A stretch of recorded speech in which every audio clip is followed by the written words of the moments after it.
আরে ও তো কাউকে পাত্তাই দেয় না, আর তো তুই। ও আমাকে পাত্তা দিবে, আমার সাথে প্রেমও করবে, আমি ওর সাথে প্রেম করবো। ওকে, আরে এই শোনো না, কই যাচ্ছ? সরি, আমি আপনাকে চিনি না। আরে তুমি যে আমাকে চেনো না, এটা তোমার ব্যর্থতা। আমরা তো একই ডিপার্টমেন্টে পড়ি।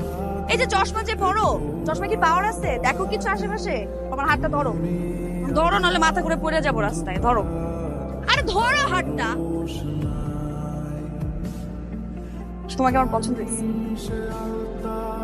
এই নীল, আজকে কিন্তু তোমাকে খুব সুন্দর লাগছে। শোনো, কাজ শেষ করে আমার সাথে বাসা যাবা, আর এখন থেকে সবসময় ভার্সিটিতে আমার সাথে আসবা।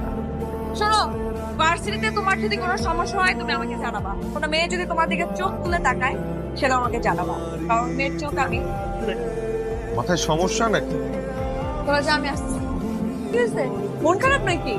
খারাপ, কয়দিন পরে গ্রাজুয়েশন কমপ্লিট করে ভার্সিটি ছেড়ে চলে যাবা, আমাকে ছেড়ে চলে যাবা, এই জন্য।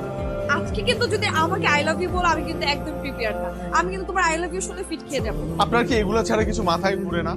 আমি সেই প্রথম দিন থেকে আজ অব্দি আপনাকে বোঝানোর চেষ্টা করছি যে আমি এগুলো নিয়ে আগ্রহী না। আমি এই ভার্সিটিতে আসছি পড়াশোনা করতে, শুধুমাত্র পড়াশোনা করতে। একটা ভালো রেজাল্ট করব, একটা ভালো চাকরিতে জয়েন করব, তারপরে আমার বাসার মানুষগুলোর মুখ উজ্জ্বল করব। এটাই আমার ইচ্ছা।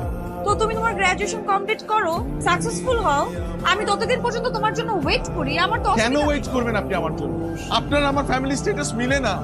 আমার পরিবারের মানুষগুলো আমার দিকে তাকায় আছে। আমি একটা ভালো রেজাল্ট করে একটা ভালো চাকরি নিয়ে যদি যাই তাদের সামনে, তাদের মুখ উজ্জ্বল হবে। আমার বাবার উপর প্রেশার